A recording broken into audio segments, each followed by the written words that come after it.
زۆربەی سیارەکان غازیان تیا نامێنێت تر هۆکاری سەرەکی غاز نەمان لە سیارەیە ئەوەیە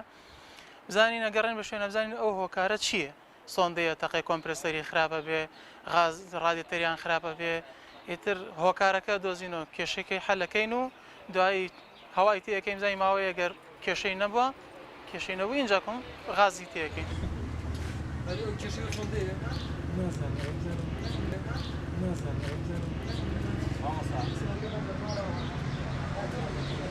مثلەن لە بەرخۆرە وەساوە نیوەڕۆیە لە پڕێکان نەیخاتە چوار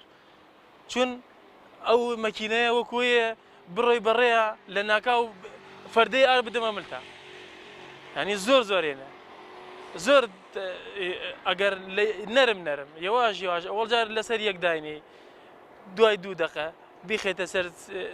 دوای 2 دقە بیخێتە سەر سێ و یەواش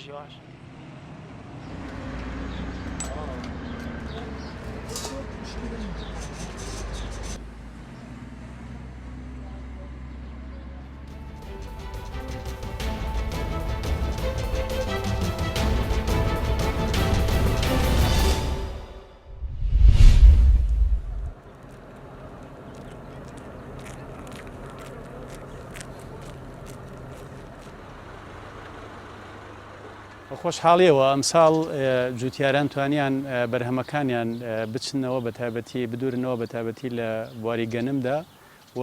زۆر بە خۆشحاڵیەوە ئەمساڵ توانیمان وەک بەڕێوەبەرایەتی کشت و کاڵی دەربەنی خانجیا لە ساڵانی پێشوو بەرهەمی جوتیاران پشگیریان بکەین لە بەڕێوەبەرایەتی کشت و کاڵی دەربەنی خان بە پێی ئەو دۆنمەی کە بۆیان دیاریکراوە ئێمە لێرە 494 جوتیار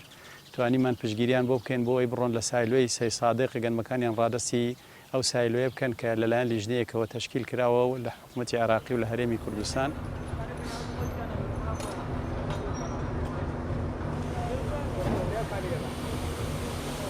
وەڵای ئێمە جوتیاری شانەدەری و سەیساکەین لەسەر جادەی پێنجوێن ڕزقی ئیمساڵمان ئەلحەمدولیلا خراب نییە و باشە ئێمە من 25 دووە لەم 15 تەن گەرمم هەیە سایلۆ 2 تەن و نیوم لێ وەرەگرێت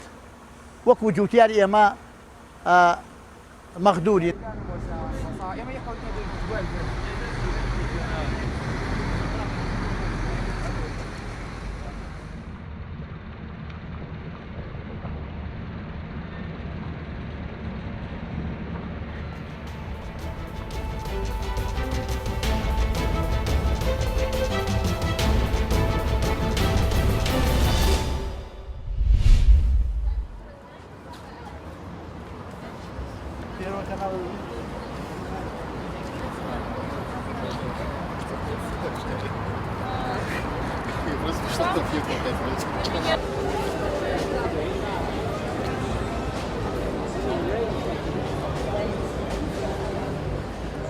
سر چاورا هاتنه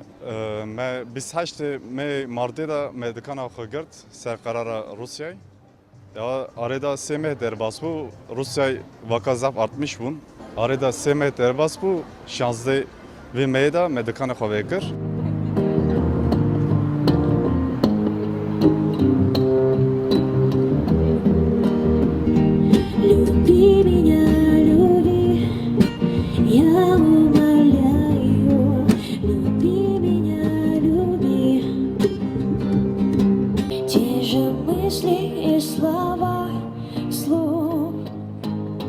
Второй этап радует, потому что открывается заведение, и можно провести время с удовольствием, наконец-то, после всего вот этого периода, который у нас был.